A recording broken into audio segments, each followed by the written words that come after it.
Hello नमस्कार दोस्तों, कैसे हो आप सब। आई होप सब अच्छे होंगे। और आज मैं बना रही हूँ एक ऐसी एंटिक सब्जी जो बहुत कम लोगों को होती है पसंद। हाँ जी, ये करेले का जो स्टाइल आप देख रहे हो, जिस तरीके से मैं बनाऊँगी, अगर आपने भी इस तरीके से करेले को बना लिया तो मैं दावे से कह सकती हूँ कि आपके घर में जो लोग करेले नहीं खाते वो भी करेले की सब्ज़ी को खाने लगेंगे, क्योंकि ये बहुत ही ज़्यादा अमेजिंग बनती है और बहुत ही ज़्यादा टेस्टी बनती है। और करेला हमारी सेहत के लिए भी वैसे भी बहुत हेल्दी होता है। तो हमें हर सब्ज़ी खानी चाहिए वैसे तो, लेकिन कुछ चीज़ें ऐसी होती हैं जिन लोगों जो मतलब हम स्वाद की वजह से नहीं खाते। तो मैं इसको जो मैंने वॉश कर लिया है, वॉश करने के बाद इसको हम छील लेंगे, जैसे मैं छील रही हूँ। पिल करने के बाद जो है मतलब अच्छे से पिल कीजिएगा, क्योंकि जो ऊपर वाला हिस्सा है ना, इसको हमें रखना नहीं है। इसको हमें अंदर स्टफिंग के लिए यूज़ करना है। तो देखो मेरे कितने कितने फास्ट फास्ट हाथ चले। मैंने ये जो है इसको बीच में से चीरा और इसका अंदर का जो भी बीज वगैरह थे वो मैंने सब निकाल लिए हैं। इस तरीके से निकालने हैं आपको भी। और इसे बॉईल होने के लिए जो है मैंने कढ़ाई में पानी गर्म किया था। लोहे की कढ़ाई मैंने यूज़ की है, चाहो तो आप फ्राई पैन में भी या फिर चायदान में भी कर सकते हो। मैंने लोहे की कढ़ाई यूज़ की और मैं इसी में इसको बनाऊंगी भी। इस तरीके से मैंने जो सारे के सारे बीज इसको निकाल लिए हैं। बीज निकालने से एक फ़ायदा होगा कि जो हमारे बीज वेस्ट भी नहीं जाएंगे और ये हमें स्टफिंग का भी फ़ायदा देंगे। स्टफिंग करने में भी हम इन्हीं को भर देंगे थोड़ा सा मैश करके। और इतनी तेज़ बढ़िया मौसम हो रहा था बाहर में भी, शायद एक बार देख लो आप भी हल्का सा क्या हो रहा था कि बारिश हो रही है। मुझे लगा था कि बारिश हो ही रही है, फिर मैंने एकदम मतलब जाके देखा तो वाकई में ही बारिश हो रही थी। तब मेरे को भी पता चल गया कि ये भाई अब तो करेले पूरी खानी पड़ेगी। मगर पूरी क्या है यार, ऑयली ऑयली खाएंगे ना तो फिर पिंपल्स हमारे फेस पे आएंगे ना, इसलिए मैंने नहीं खाया। फिर मैं दोबारा से वापस, अरे एक करेला ख़राब निकल गया तो मैंने इसको नहीं डाला था, मैंने इसको यूज़ ही नहीं किया। क्योंकि ये पका हुआ करेला जो है हमें ना रेडनेस मतलब रेड रेड जो हुए रहते हैं, इनको हम नहीं खाएंगे, क्योंकि ये ना फिर मीठा मीठा लगता है खाने में, इसलिए मैंने इसको नहीं यूज़ किया। अब ये स्टफिंग के लिए जो है बीज और ऊपर का इसका छिकला रखा हुआ है जो पिल किया था, और उसको हम इसके अंदर भरेंगे। अभी पहले हम इनको बॉईल होने देते हैं। आप देखिएगा मैं कैसे कैसे फटाफट मज़ेदार बना देती हूँ इनको। थोड़ा सा मैंने नमक ऐड किया है और ये बॉईल हो रहा है। हल्का से इसमें आप चाहो तो हल्दी भी ऐड कर सकते हो, उससे कलर काफ़ी अच्छा आएगा, लेकिन मैंने नमक ही यूज़ किया। फिर मुझे लगा कि नहीं हल्दी भी यूज़ करनी चाहिए, तो मैंने हल्दी भी यूज़ की। उससे ना पीले पीले कलर की दिखेंगी ये। तो फिर मैंने जो है अपनी स्टफिंग की तैयारी कर दी इधर। और मेरी स्टफिंग में, एक मिनट रुकिए, जो मैंने अपनी स्टफिंग कर दी थी स्टार्ट, यहाँ पे मैंने ऑनियन लिए थे और ऑनियन को पील कर लिया था। ये जो ऊपर से ना इसमें थोड़ा सा ये लगा रहता है, इसको भी छुड़ा लेना। मैंने ज़्यादा थोड़ा मतलब पूरा छील लिया था। और ये बॉईल होते होते देखिए इनका करेलों का क्या हाल हो गया है। ऐसे हल्का सा मैंने ना चाकू से जो चेक कर लिया था कि पूरा करेला अंदर तक गल गया है, नहीं गला है। मतलब पूरा का पूरा वो पानी में ही बॉईल हो जाना चाहिए, ताकि हमारा ऑयल बहुत कम लगे। और चीज़ों को तरीक़ों से बनाओगे तो हेल्दी तो लगेंगी ही। और मैंने यहाँ पे चॉपर यूज़ किया है, चॉपर में ऑनियन डाल दी, और ऑनियन मैंने काटा नहीं, उसको पूरा डाल दिया। मेरे को बाद में काट के निकाल के जब दोबारा से वो चॉप करना पड़ा, क्योंकि वो चॉप नहीं हो रही थी प्याज। कोई बात नहीं, चीज़ें हो जाती हैं थोड़ी थोड़ी कभी कभार गलतियाँ भी, और इन चीज़ों से हम सीखते हैं। और देखो मैंने ना जो करेले का मतलब पील थे, मतलब छिकले थे, उनको भी निचोड़ लिया थोड़ा सा। उसमें जो है रस आ रहा था, तो वो जो हमें कड़वा लग सकता था, तो इसलिए मैंने जो है उसको भी निचोड़ के फिर इसमें ऐड किया है। और देखो मैं ये चॉप कर रही हूँ। चॉप मेरे को ज़्यादा मतलब बारीक नहीं करना था, मेरे को मीडियम ही रखना था, मतलब दरदरा सा ही चॉप करना था, जैसा कि बिल्कुल एग्जैक्टली हुआ है।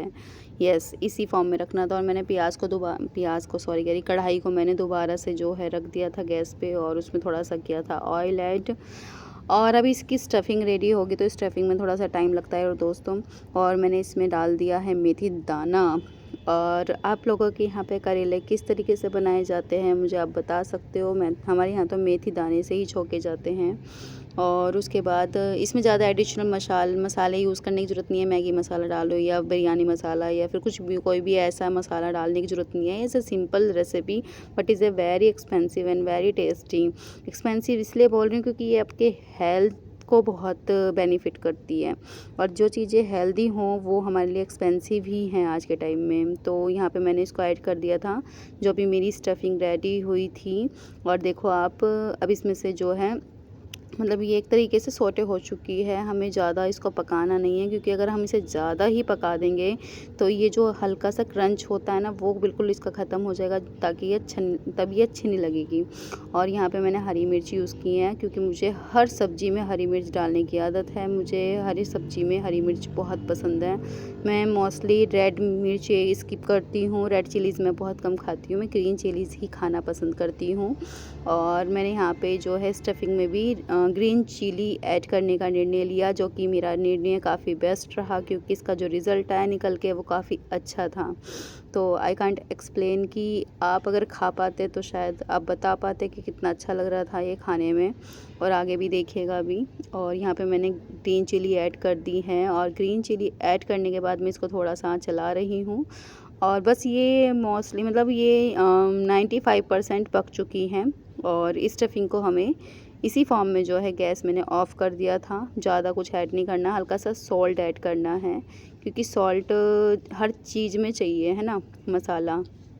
यहाँ पे मैंने जो है इसमें सौंफ और मिश्री नहीं, सौंफ और सूखा धनिया जो मैंने थोड़ा सा दरदरा किया था ना, दरदरा करने के बाद जो है ना उसको मैंने ऐड कर दिया था। और इसमें थोड़ा सा विनेगर यूज़ किया मैंने यहाँ पे। चाहो तो आप कर सकते हो, अदरवाइज़ आप स्किप भी कर सकते हो विनेगर को। और यहाँ पे जीरा और सौंफ और सूखा धनिया भी आपकी चॉइस पे डिपेंड करता है कि आप किस तरीके से यूज़ करना चाहते हैं।